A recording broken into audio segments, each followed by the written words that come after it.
Et bonjour et bienvenue sur ma nouvelle chaîne. Voilà, je voulais vous proposer un concept de lecture assez naturel et authentique. Donc je vous propose de lire des livres devant vous. Voilà, vous pouvez les écouter tout simplement en podcast ou me regarder lire si ça vous fait plaisir. Voilà, je vous propose la lecture de Germinal de Zola. Je vais vous lire le premier chapitre. Si vous voulez, je vous proposerai en short euh, sur la même chaîne des résumés de chaque chapitre après cette lecture. Voilà, je vous souhaite un bon visionnage, comme on dit sur cette plateforme. Et, euh, et vous allez suivre ma lecture. Voilà, je suis pas très à l'aise devant une caméra, donc vous étonnez pas au niveau de la lecture s'il y a des petites coupures, mais voilà. J'essaie de m'améliorer le plus possible pour que ça soit le plus agréable pour vous. Ouais, n'hésitez pas à laisser des petits commentaires et à liker la vidéo, et n'hésitez pas aussi à vous abonner, ça m'encourage énormément à vous proposer d'autres chapitres. On est parti pour la première partie de Germinal d'Émile Zola. Dans la plaine rase, sous la nuit sans étoiles, d'une obscurité et d'une épaisseur d'encre, un homme suivait seul la grande route de Marchienne, à Montsou. 10 kilomètres de pavés en coupant tout droit à travers les champs de betteraves. Devant lui, il ne voyait même pas de sol noir, et il n'avait la sensation de l'immense horizon plat que par les souffles du vent de Mars. Des rafales larges, comme sur une mer glacée, d'avoir balayé les lieux de marais et de terre nue. Aucune ombre d'arbre ne tachait le ciel, le pavé se déroulait avec rectitude d'une jetée au milieu de l'embrun aveuglant des ténèbres. L'homme était parti de Marchienne vers 2 heures. Il marchait d'un pas allongé, grelottant sous le coton aminci de sa veste et de son pantalon de velours. Un petit paquet un petit paquet noué dans un mouchoir à carreaux, le gênait beaucoup, et il le serrait contre ses flancs, tantôt d'un coude, tantôt de l'autre, pour glisser au fond de ses poches les 2 mains à la fois, des mains gourdes que les lanières du vent d'Est faisaient saigner. Une seule idée occupait sa tête vide d'ouvrier sans travail et sans gîte. L'espoir que le froid serait moins vif après le lever du jour. Depuis 1 heure, il avançait ainsi. Lorsque sur la gauche, à 2 kilomètres de Montsou, il aperçut les feux rouges, 3 brasiers brûlant au plein air. Et comme suspendu, d'abord il hésita, pris de crainte, puis il ne put résister au besoin douloureux de se chauffer un instant les mains. Un chemin creux s'enfonçait. Tout disparut. L'homme avait, à sa droite, une palissade, quelques murs de grosses planches fermant une voie ferrée, tandis qu'un talus d'herbe s'élevait à gauche, surmonté de pignons confus, d'une vision de village aux toitures basses et uniformes. Il fit environ 200 pas. Brusquement, à un coude du chemin, les feux réapparurent près de lui, sans qu'il comprît davantage, comme ils brûlaient si haut dans le ciel mort, pareils à des lunes fumeuses. Mais, au ras du sol, un autre spectacle venait de l'arrêter. C'est une masse lourde, un tas écrasé de constructions, d'où se dressait la silhouette d'un chemin d'usine. De rares lueurs sortaient des fenêtres, encrassées. 5 ou 6 lanternes tristes étaient pendues dehors, à des charpentes dont les bois noircis alignaient vaguement des profils de tréteaux, gigantesques. Et, de cette apparition fantastique, noyée de nuit et de fumée, une seule voix montait, la respiration grosse et longue d'un échappement de vapeur, qu'on ne voyait point. Alors, l'homme reconnut une fosse. Il fut repris de honte. À quoi bon? Il n'y aurait pas de travail. Au lieu de se diriger vers les bâtiments, il se risqua enfin à gravir le terri sur lequel brûlaient les 3 feux de houille, dans des corbeilles de fonte, pour éclairer et réchauffer la besogne. Les ouvriers de la coupe à terre avaient dû travailler tard. On sortait encore les déblais inutiles. Maintenant, il entendait les moulineurs pousser les trains sur les tréteaux. Il distinguait des ombres vivantes culbutant les berlines près de chaque feu. « Bonjour !» dit-il en s'approchant d'une des corbeilles. Tournant le dos au brasier, le charretier était debout. Un vieillard vêtu d'un tricot de laine violette, coiffé d'une casquette en poil de lapin.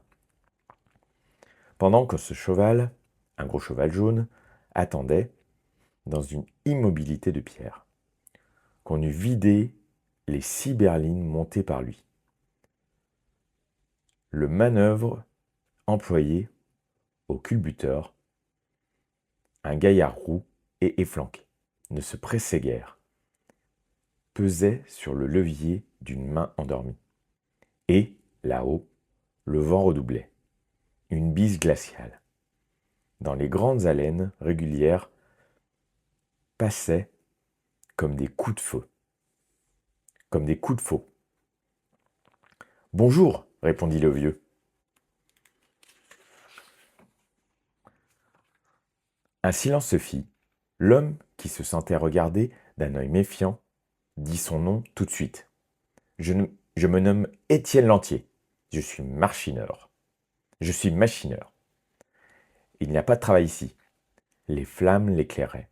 Il devait avoir 21 ans. Très brun, joli homme, l'air fort malgré ses membres menus. Rassuré, le charretier hochait la tête.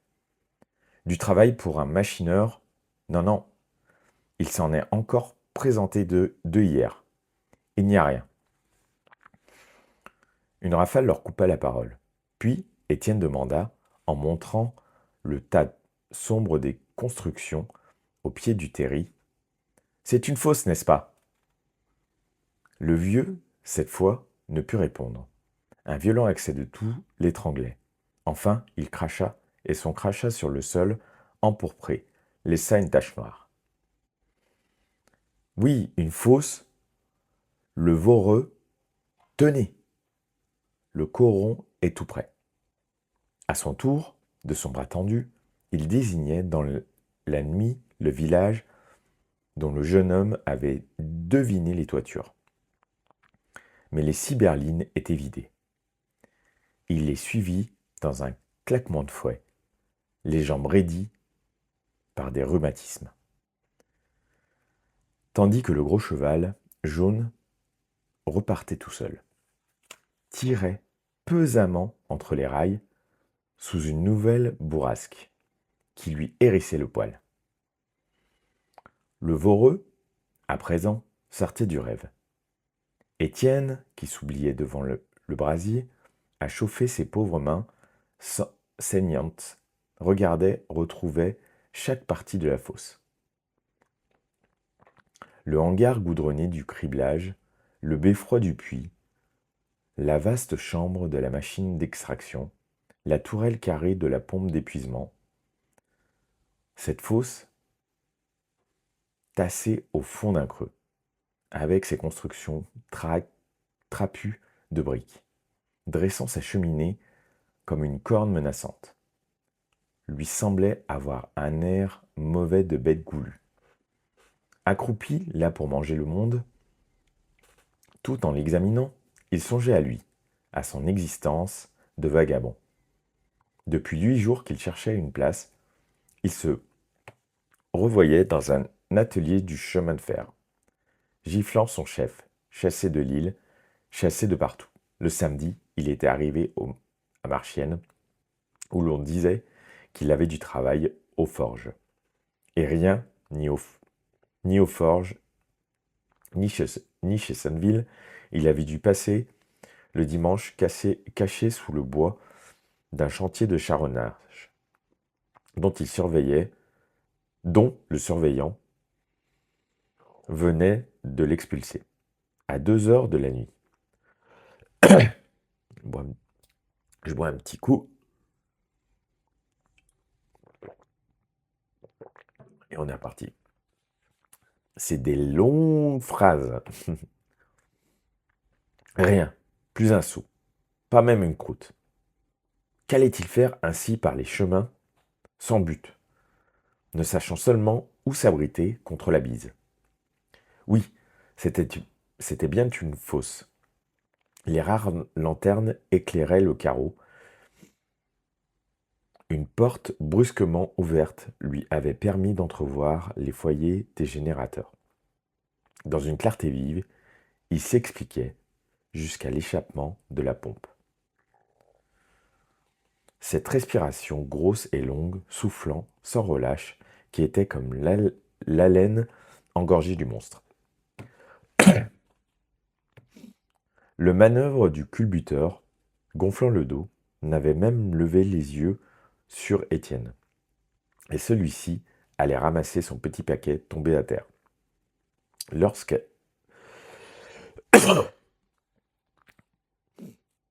Lorsqu'un accès de toux, annonçant le retour du charretier, lentement, on le vit sortir de l'ombre, suivi du cheval jaune, qui montait 6 nouvelles berlines pleines.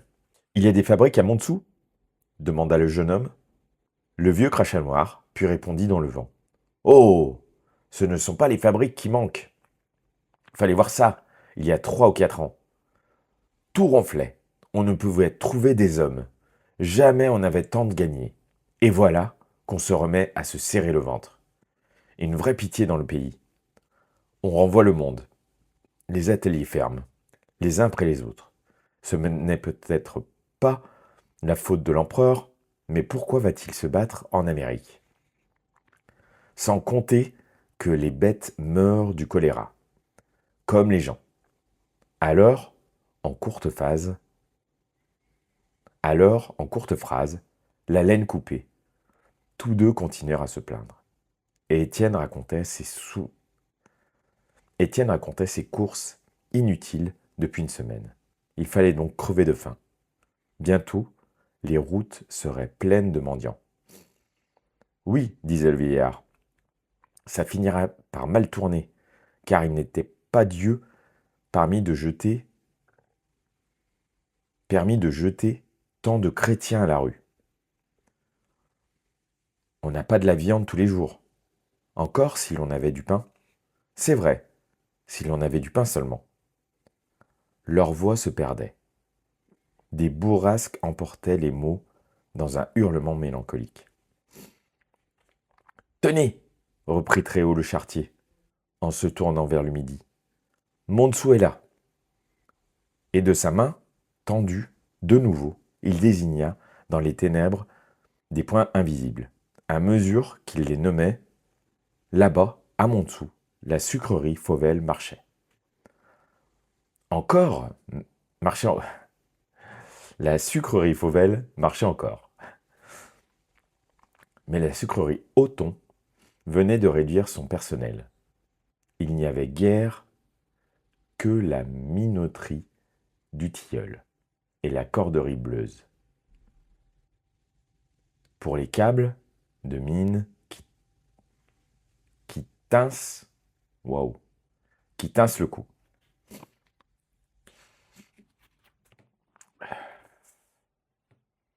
Puis, d'un geste large, il indiqua, au nord, toute une moitié de l'horizon. Les ateliers de construction Sonville n'avaient pas reçu les 2 tiers de leurs commandes habituelles. Sur les 3 hauts fourneaux des forges de Marchienne, 2 seulement étaient allumés. Enfin, à la verrerie, Gagebois, une grève menaçait, car on parlait d'une réduction de salaire. je sais, répétait le jeune homme, à chaque indication. J'en viens. Nous autres, ça va jusqu'à présent, ajouter le chartier. Ajouta le chartier. Les fosses ont pourtant diminué leur extraction.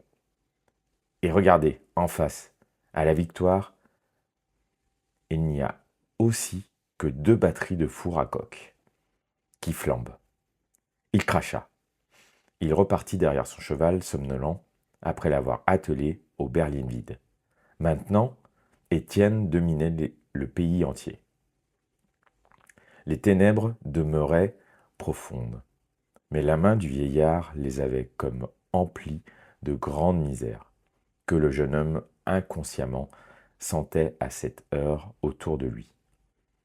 Partout, dans l'étendue, sans bornes, n'était-ce pas un cri de famine que roulait le vent de Mars, au travers de cette campagne nue.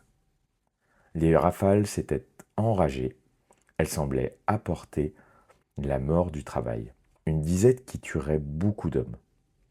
Et, les yeux errants, il s'efforçait de percer les ombres, tourmenté du désir et de la peur de voir. Tout s'anéantissait. Au fond de l'inconnu, des nuits obscures, il n'apercevait très loin que les hauts fourneaux et les fours à coque. Ceux-ci, des batteries de 100 cheminées plantées obliquement, alignaient des rampes de flammes rouges, tandis que les 2 tours, plus à gauche, brûlaient toutes bleues en plein ciel, comme des torches géantes. C'était d'une tristesse d'incendie. Il n'y avait d'autre levée d'astres à l'horizon, menaçant que ces feux nocturnes de pays de la houille et du fer. Vous êtes peut-être de la Belgique, reprit derrière Étienne le charretier qui était revenu. Cette fois, il n'amenait que 3 berlines. On pouvait toujours culbuter celle-là. Un accident arrivé à la cage d'extraction, un écrou cassé, allait arrêter le travail pendant un grand quart d'heure, en bas du terri. Un silence s'était fait. Les moulineurs n'ébranlaient plus les tréteaux d'un roulement prolongé.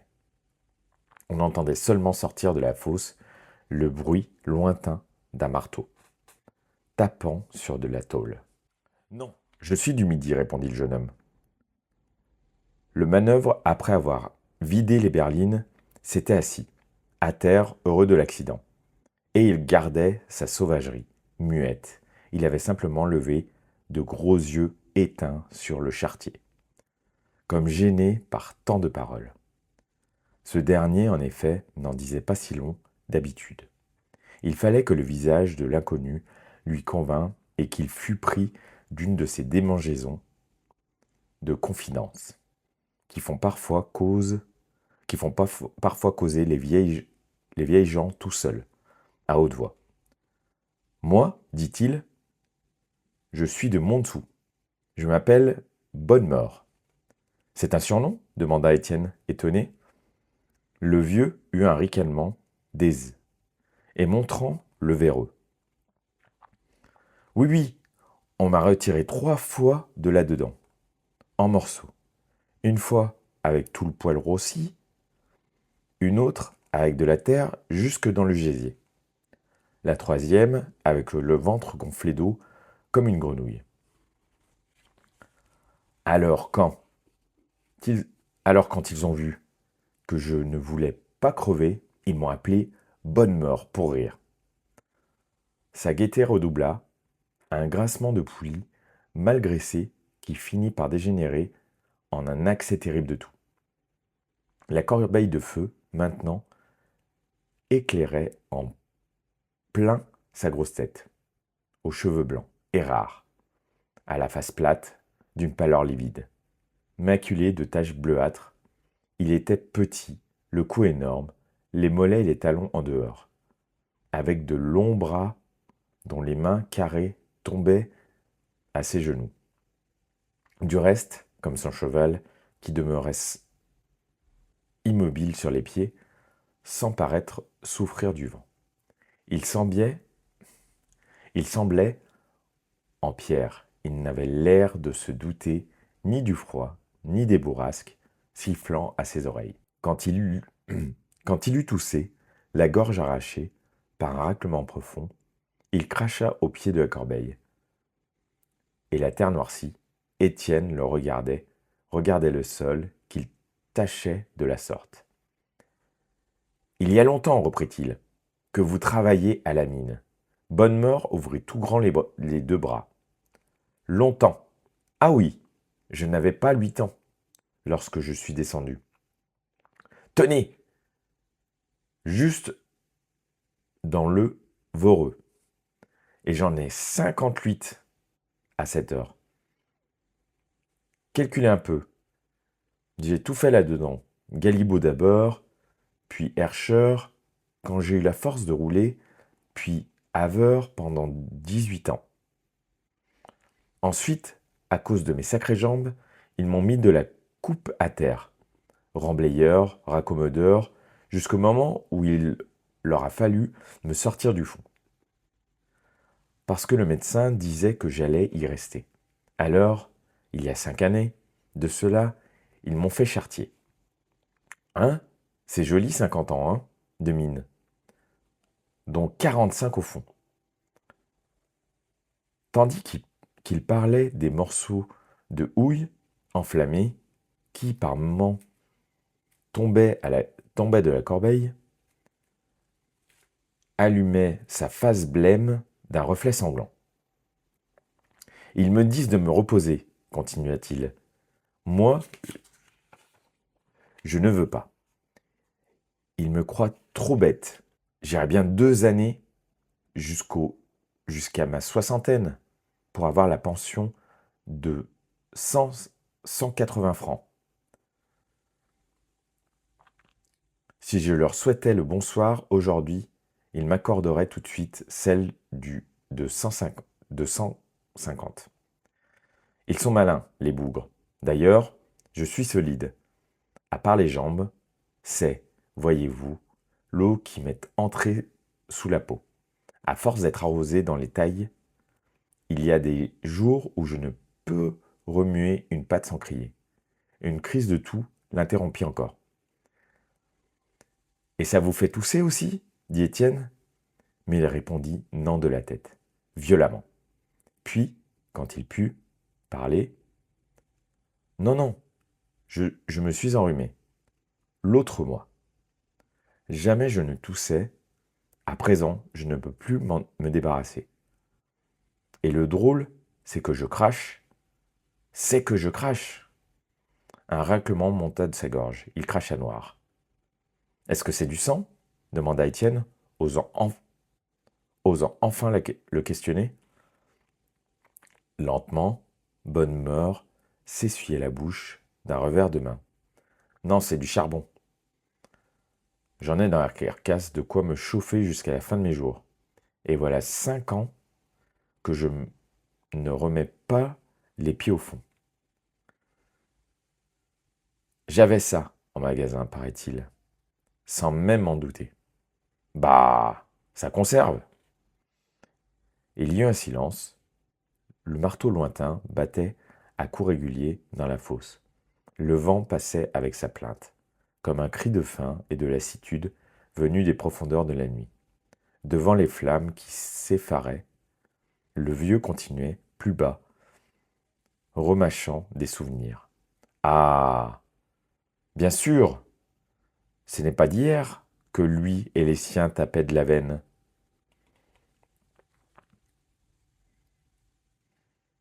La famille travaillait pour la compagnie des mines de Montsou. Depuis la création, et cela datait de loin, il y avait déjà 106 ans. Son aïeul, Guillaume Maheu, un gamin de 15 ans alors, avait trouvé le charbon gras à Roquillard, la première fosse de la compagnie, une vieille fosse aujourd'hui abandonnée, là-bas, près de la sucrerie Fauvel. Tout le pays le savait, à preuve que la veine découverte s'appelait la veine Guillaume, du prénom de son grand-père. Il ne l'avait pas connu, un gros à ce qu'on racontait, très fort, mort de vieillesse à 60 ans. Puis, son père, Nicolas Maheu, dit le Rouge, âgé de 40 ans, à peine, était resté dans le Voreux, que l'on fonçait en ce temps-là. Un éboulement, un aplatissement complet, le sang bu et les os avalés par les rochers. Le sang bu et les os avalés par les rochers. Deux de ses oncles et ses trois frères plus tard y avaient aussi laissé leur peau. Lui, Vincent Maheu, qui en était sorti à peu près entier, les jambes mal d'aplomb, seulement passé par un malin. Quoi faire Quoi faire, d'ailleurs? Il fallait travailler. On faisait ça, de père en fils, comme on aurait fait autre chose. Son fils, Toussaint Maheu, y crevait maintenant. Et ses petits-fils, et tout son monde, qui logeait en face de la couronne. 106 ans d'abattage. Les mioches après les vieux pour le même patron. Hein? Beaucoup de bourgeois n'auraient pas su dire si bien leur histoire. Encore, lorsqu'on mange, murmura de nouveau Étienne. C'est ce que je dis. Tant qu'on a du pain à manger, on peut vivre. Bonnemort se tut, les yeux tournés vers le coron, où des lueurs s'allumaient une à une. 4 heures sonnaient au clocher, de Montsou. Le froid devenait plus vif. Et elle est riche, votre compagnie, reprit Étienne. Le vieux haussa les épaules, puis les laissa retomber, comme accablé sous un écroulement d'écus. Ah oui, ah oui, pas aussi riche peut-être que sa voisine, la compagnie d'Anzin, mais des millions et des millions tout de même. On ne compte plus. 19 fossés, dont 13 pour l'exploitation. Le Voreux, la Victoire, Crèvecoeur, Mirou, Saint-Thomas, Madeleine, Fautry, Cantel, d'autres encore, et, et, et 6 pour l'épuisement, ou l'aérage, comme Riquerail. Comme Réquirail. 10 000 ouvriers, des concessions qui s'étendent sur 67 communes, une extraction de 5 000 tonnes par jour, un chemin de fer reliant toutes les fosses et des ateliers et des fabriques. Ah oui, ah oui, il y en a de l'argent. Un roulement de berline sur les tréteaux fit dresser les oreilles du gros cheval jaune. En bas, la cage devait être réparée. Les moulineurs avaient repris leur besogne. Pendant qu'il attelait sa bête pour redescendre, le charretier ajouta doucement, en s'adressant à elle, faut pas t'habituer à bavarder, fichu paresseux. Si Madame Hennebeau savait à quoi tu perds. Si Madame Hennebeau savait à quoi tu perds le temps. Étienne, songeur, regardait la nuit. Il demanda. Alors, c'est à Madame Hennebeau la mine? Non, expliqua le vieux. Monsieur, pardon. Je me trompe depuis tout à l'heure. Donc c'est Monsieur Hennebeau n'est que le directeur général. Il est payé comme nous. D'un geste, le jeune homme montra l'immensité des ténèbres. À qui est-ce donc tout ça?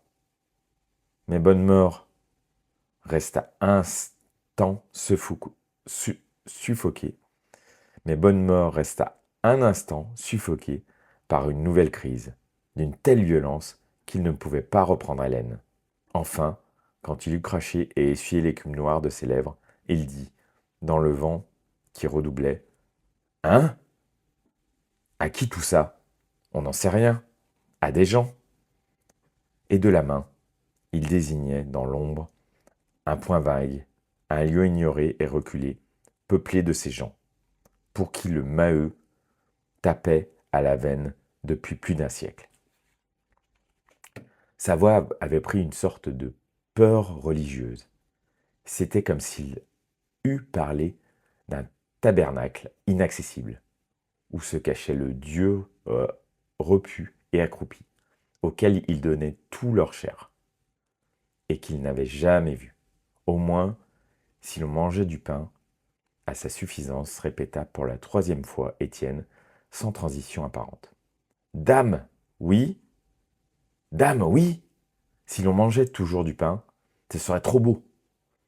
Le cheval était parti, le charretier disparut à son tour, d'un pas traînard d'invalide. Près du culbuteur, le manœuvre n'avait plus bougé, ramassé en boule, enfonçant le menton entre ses genoux, fixant sur le vide ses gros yeux éteints. Quand il eut repris son paquet, Étienne ne s'éloigna pas encore. Il sentait les rafales lui glacer le dos, pendant que sa poitrine brûlait devant le grand feu. Peut-être, tout de même, ferait-il bien de s'adresser à la fosse. Le vieux pouvait ne pas savoir. Puis, il se résignait. Il accepterait n'importe quelle besogne. Où allait et que devenir à travers ce pays infamé par le chômage, laissé derrière un mur sa carcasse de chien perdu. Cependant, une hésitation le troublait, une peur de voreux, au milieu de cette plaine rase, noyée sous une nuit si épaisse. À chaque bourrasque, le vent paraissait grandir, comme s'il eût soufflé d'un horizon sans cesse élargi. Aucune aube ne blanchissait dans le ciel mort. Les hauts fourneaux seuls flambaient, ainsi que les fours à coque, ensanglantant les ténèbres, sans en éclairer l'inconnu. Et le voreux, au fond de son trou, avec son tassement de bête méchante, s'écrasait davantage, respirait d'une haleine plus grosse et plus longue, l'air gêné par sa digestion pénible de chair humaine. Et voilà, on arrive à la fin donc de ce premier chapitre. Première lecture avec vous. J'espère que ça vous a plu. Désolé pour les petites toux. Les phrases sans point étaient un petit peu longues parfois. Du coup, j'ai dû reprendre mon souffle. Voilà, j'ai essayé d'éviter de couper un maximum la vidéo, mais j'ai dû la couper parfois parce que je vérifiais mon téléphone, vu que c'est ma première installation. Bref, je vous épargne les détails. Et je vous remercie de m'avoir écouté ou de m'avoir regardé. Je vous lirai le chapitre 2 très vite. Et merci de m'avoir écouté. Je vous dis bonne soirée ou bonne journée et à très vite.